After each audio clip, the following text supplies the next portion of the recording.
እንኳን ወደ ኢትዮ ማስራስ ሚዲያ የዜናና ትንታኔ መድረክ በሰላም መጣችሁ። ዛሬም እንደ ትናንቱ በዓለም ዙሪያ እየተከሰቱ ያሉትን እጅግ አሳሳቢ ፖለቲካዊ ድንበር ተሻጋሪና የጦርነት ውጥረቶችን ከታመኑ ዓለም አቀፍ መገናኛ ብዙሃን መነሻነት አሰናድተንላችኋል። አብራችሁን ቆዩ። በቅድሚያ ዋና ዋና ዜናዎቹን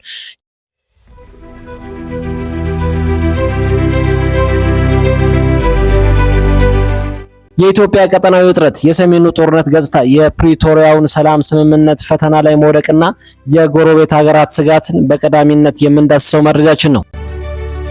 የሱዳን እርስ በርስ ጦርነት፣ በሳፍና በአርኤስኤፍ መካከል ያለው ፉክክር፣ የዳርፉር አስከፊ ረሃብና የሰብአዊ ቀውስ መባባስ ከፍተኛ ሁኔታ ውስጥ ደርሷል። ይህንንም አብረን የምናየው መረጃ ነው።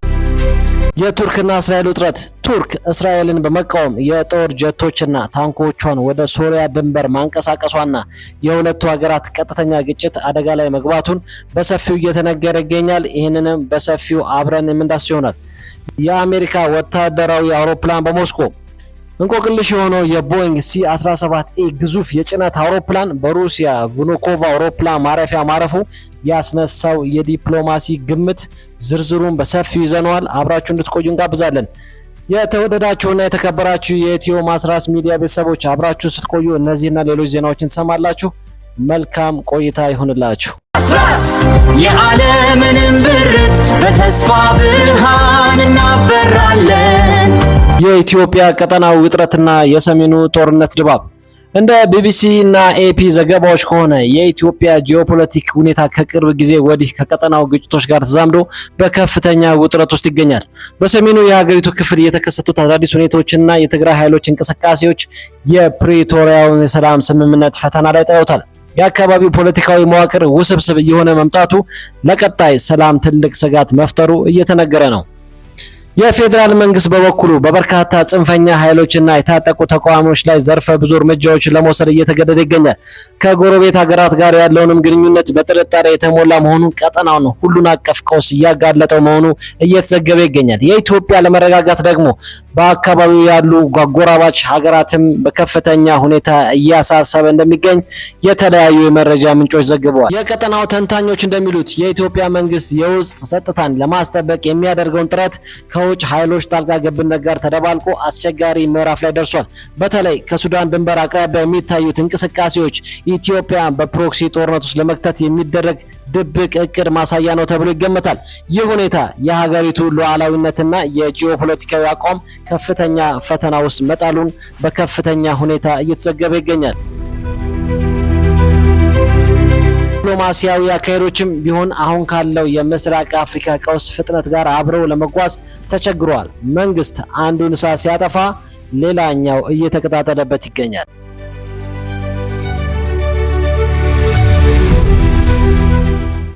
ወደ ሌላኛው ዘገባችን ስናልፍ የሱዳን የእርስ በርስ ጦርነትና ሰብአዊ ቀውሱ። እንደ አልጀዚራና ኦቻ መረጃዎች ማረጋገጫ ዘገባ የሱዳን የእርስ በርስ ጦርነት አሁን ላይ ወደ ከፋ የሰብአዊ ቀውስ ምዕራፍ ተሸጋግሯል። በሱዳን ሰራዊት ሳፍና በፈጥኖ ደራሹ አርኤስኤፍ መካከል ያለው ፉክክር ህፃናትንና ንጹሃን ዜጎችን ለከፍተኛ እልቂትና መፈናቀል እየዳረጋቸው ይገኛል። ዳርፉርና በኮርዶፋን ክልሎች የሚታየው አስከፊ ረሃብና የከበባ ስልቶች አሰቃቂ መዘዝ ይዘው መጥተዋል።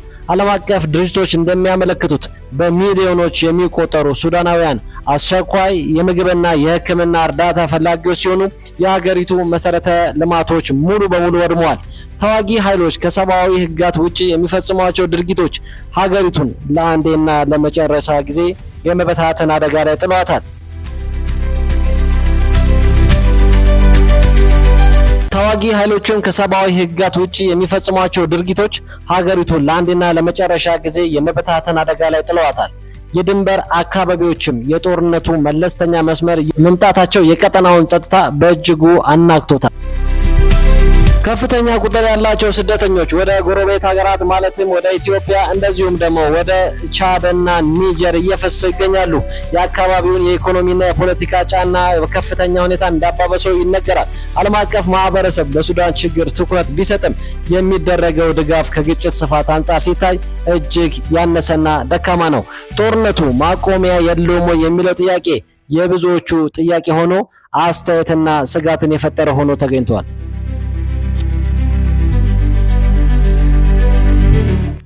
ከአካባቢያችንና ከሀገራችን ወጣ ብለን የምናገኘው ዜና ደግሞ የቱርክና የእስራኤል ውጥረት ነው። የቱርክና የእስራኤል ውጥረት በሶሪያ ሰማይ ስር። እንደ አክሲዮስና የኢንፎርሜሽን ምንጮች ዘገባ አሁን ተርኪዬ አምራለች። እስራኤልን ዝም አልልም በማለት የጦር ጀቶቿንና ታንኮቿን ወደ ሶሪያ እያንቀሳቀሰች ነው። ነገሩ ከብዷል። በእስራኤል የተፈጸመው የአየር ድብደባ በኢድሊብ የሚገኘው የአቡ አልዳሁር ወታደራዊ የአየር ማረፊያ ላይ ማነጣጠሩ ቱርክን በእጅጉ አስቆጥቷታል። ቱርክ ከሶሪያ አዲስ አስተዳደር ጋር በመተባበር ስትራቴጂካዊ አጋርነትን ለመመስረትና ወታደራዊ አቅሟን እዚያው ለማጠናከር የሚያስችል እንቅስቃሴዎችን ስታደርግ ቆይታለች። እስራኤል በበኩሏ የመከላከያ እርምጃ ነው ስትል የአየር ላይ ጥቃቶችን ስትሰነዝር ቆይታለች። ይህ ድርጊት የሁለቱን ሀገራት ቀጥተኛ ግጭት አደጋ ላይ መጣሉን በከፍተኛ ሁኔታ እየተዘገበ ይገኛል።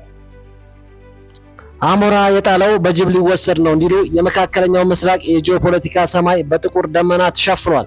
አንካራ የሶሪያን ሉዓላዊነትና የኢንፍራስትራክቸር እድሳት እንከላከላለን ሲሉ፣ የእስራኤል ጦር ሰራዊት በበኩሉ በክልሉ የሚደረገውን የላቀ የጦር መሳሪያ ዝርጋታ ሙሉ በሙሉ እንደሚያከሽፈው አስጠንቅቋል።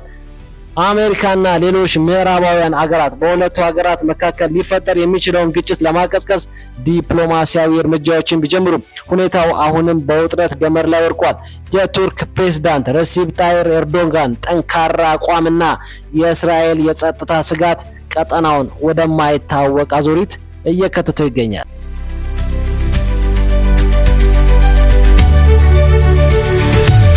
በሌላ ዘገባ የአሜሪካ ወታደራዊ አውሮፕላን በሩሲያና ዩክሬን ጦርነት። እንደ አሶሺየትድ ፕሬስ እና ታስ ዘገባዎች መሰረት በሩሲያና ዩክሬን መካከል ያለው ጦርነት በከፍተኛ ውጥረት ውስጥ ባለበት በአሁኑ ሰዓት ያልተለመደና እንቆቅልሽ የሆነ የአሜሪካ ወታደራዊ አውሮፕላን ቦይንግ ሲ-17ኤ ግሎብ ማስተር 3 በሞስኮ ቭኑኮቫ አውሮፕላን ማረፊያ ማረፉ ዓለምን አነጋግሯል። ይህ ከዋሽንግተን ተነስቶ በላትቪያ በኩል ወደ ሞስኮ የበረረው ግዙፍ የጭነት አውሮፕላን መምጣት ዓላማ በይፋ አልተገለጸም። ሩሲያና ዩክሬን በሚዋጉበት እንዲሁም በምዕራባዊና በሞስኮ መካከል ከባድ የአየር ክልል እገዳ ባለበት ሰዓት እንዲህ አይነት በረራ መደረጉ ከፍተኛ የዲፕሎማሲ ግምት አስነብበዋል።